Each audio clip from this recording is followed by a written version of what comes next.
everyone, welcome to episode 4 of Coffee Break with your Web Chick Live on this first day of fall. And can you guess what's in my Bubba Gump Shrimp Company mug? It's pumpkin spice.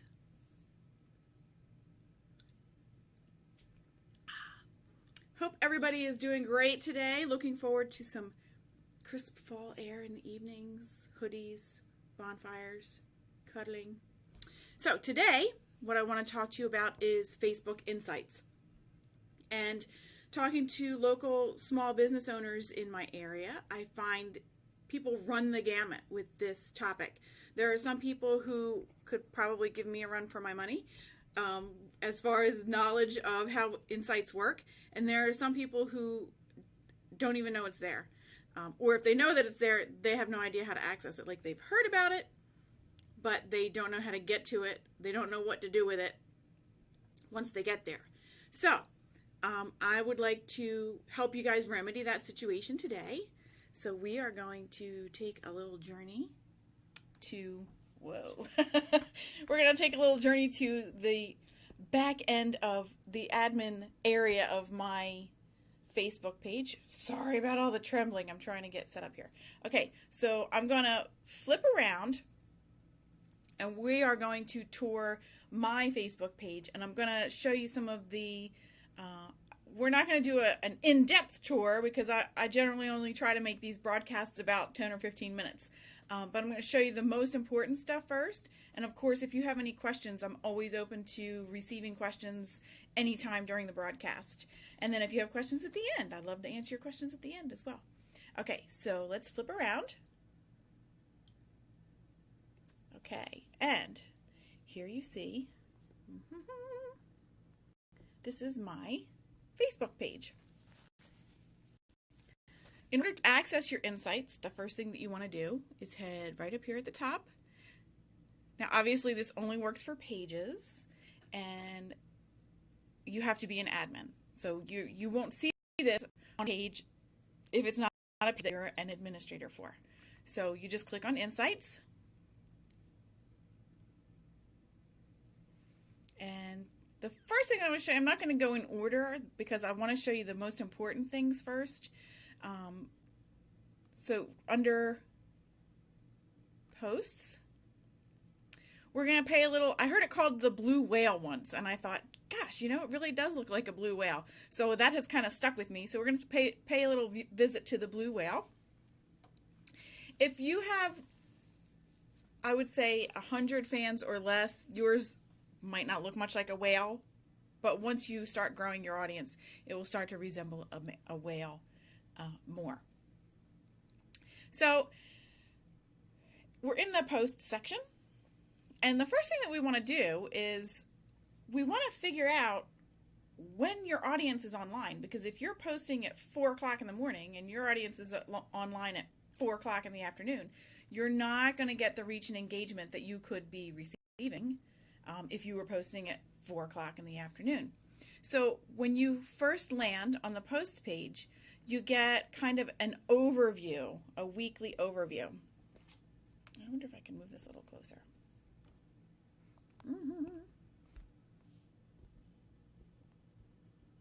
Okay, no, that's as close as we're going to get. Okay, so this is your weekly overview. And the blue whale when you first arrive is an overview of an entire week. And Facebook says it's a recent 1 week period. So we don't know if it's the past week, the week before that. They don't specify. But it's safe to, I think it's relatively safe to assume that it's this past week. You have numbers along the left edge here. Those are the number of people that in your audience who are online during any given time. And along the bottom, we have times of day from midnight to midnight. And you'll see, if you look at my graph here, you'll see that on average, 9 o'clock would be a good time for me, or around 9 o'clock. You don't want to post right at 9 o'clock. You want to give 2 to 3 hours before that. So look at your peak, which in this case is 9 o'clock. And then you want to look at the valley, which is generally 2 to 3 hours before, because what you want to do is give your post a little bit of time to gain traction. So it starts out getting a little bit of exposure, and then as more and more of your audience tends to come online, your reach and engagement will grow and grow. And then, if you really want to drill down to details, if you hover, now you see we've got this dark line that has appeared. So if you hover on any day, today's Thursday, so Thursdays, my peak is actually at 10 o'clock. So on Thursdays, if I could post every day at 9. That's one approach. If I really want to nail it down to when is my audience online on a daily basis from day to day, from Monday compared to Thursday, I would want to post on Thursdays. I would want to post now the bottom of my peak, and if I move the cursor, I'll lose the line. So I have to leave the cursor there and use my finger. So the bottom of my peak here in this case is 6 p.m. So on Thursdays, I would want to post at 6. Now, you are going to want to, this is going to change as your audience grows, as their habits change. So I actually revisit this weekly myself, but I would recommend minimum revisit your audience presence. When are they online? I would revisit it at minimum once a month. I do it every week. So, yeah, Thursdays I would post at 6 p.m. Now, I mentioned Monday. So Mondays I have a couple of peaks, but it looks to me like the highest peak is probably 9 p.m. again. And my valley is way, way before that, at like 4 p.m. That's a little too far in advance of the majority of my audience being online. So I would probably post around 5. I would keep it no more than 3 to 4 hours before your peak.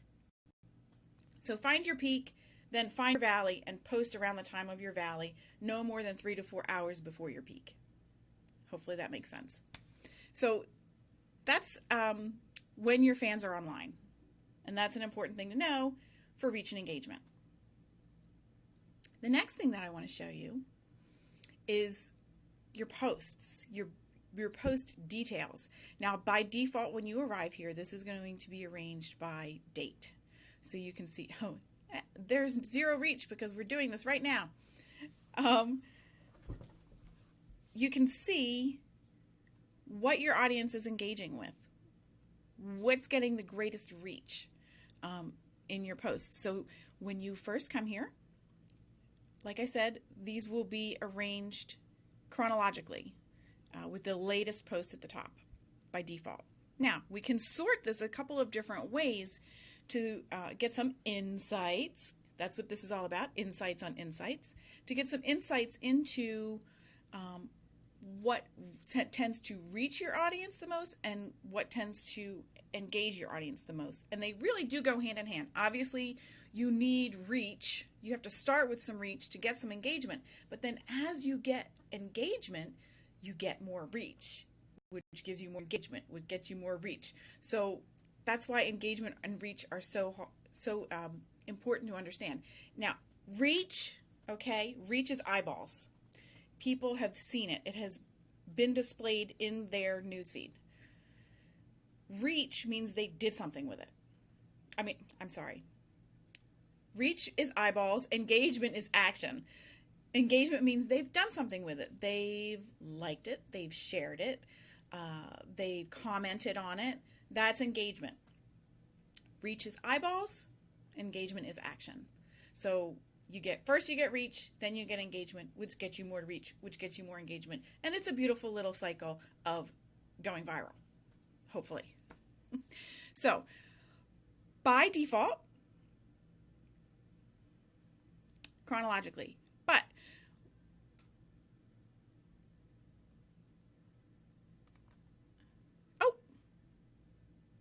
we can also sort by reach and see, oh, I did not mention that this is, I think this shows by default the last 90 days. It doesn't actually say anywhere what all of this is. It's definitely not of all time, because I've had stuff that reached more than 1,600. But I'm pretty sure it's the last 90 days. In any case, we look at my top 5 posts, okay, and we see image and video. Image and video is what resonates with my audience. I think most of you will find that image and video is what resonates most with your audience.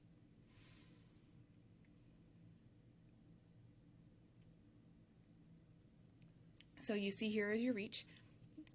Organic is always light orange. Paid is the dark orange. So you can see, I really like when I see this where the organic and the paid are really close together, because it means that I'm doing something right in what I'm putting out there for my audience. And anybody who knows me, my business coach, and anybody who's worked with me knows I'm all about the value. I'm always concerned, am I giving enough value to my audience? So that's reach. Engagement. You can also sort by engagement. And then it says, okay, do you want me to sort it by post clicks, or do you want me to sort it by reactions, comments, and shares? So let's do reactions, comments, and shares. Okay, and it's going to give me, I've resorted the list to show my greatest reaction, comments, and shares at the top. So my episode 1 of Coffee Break with Your Web Chick Live was very engaging. 109 reactions, comments, and shares. Now, if you want to get deeper insights on any of these posts, you click the post, and it doesn't take you to the post. It takes you to a performance detail, and it tells you. We'll look at another one too, because the video post is a little bit different than a regular post. But it tells you how many views, how many 10-second views, average completion, audience and engagement, and then you can get even more insights. How many people did you reach? How many people engaged? Let's see. Let's click through engagement. So here are your reactions. 22 people liked it. 4 people, oh, it's animated now. 4 people thought it was funny. 35 people loved it. Ooh, wow. And so forth. Oh my God, I love these animations. I haven't seen the animations before. So 45 comments, and 4 of those comments were from shares. 4 total shares. 3 were shared from shares. So you can get a really good idea of what your audience likes by exploring your insights. So 357 people reached on this post. And then it tells me how many liked it, how many loved it, how many liked it on the actual post, and how many liked it. Oh, that was not cool. Okay. How many liked it on shares? Same thing with love. How many loved it on the post? How many loved it on shares? 8 comments, 6 comments on the post, 2 comments on shares. So this gives you a lot of insight into how viral is your content going? How much are people engaging with it? How much are people enjoying it? How much are they appreciating it? How much value are you bringing to your audience is really what it comes down to. And when they're liking and they're loving and they're commenting, that's feedback to you that you are indeed putting value out there because they appreciate it. So those are the 2 most important things. You used to be able to sort by type, but you can't sort by type anymore. So you just have to look at what's in your top 5 or 10 and go consistently 5 or 10. My top 5 or top 10 consistently is video and image for me. Okay. And we are at 15 minutes. I think I'm going to have to split this into a second episode because the two most important things took the most amount of time. So I think we should say tune in next week.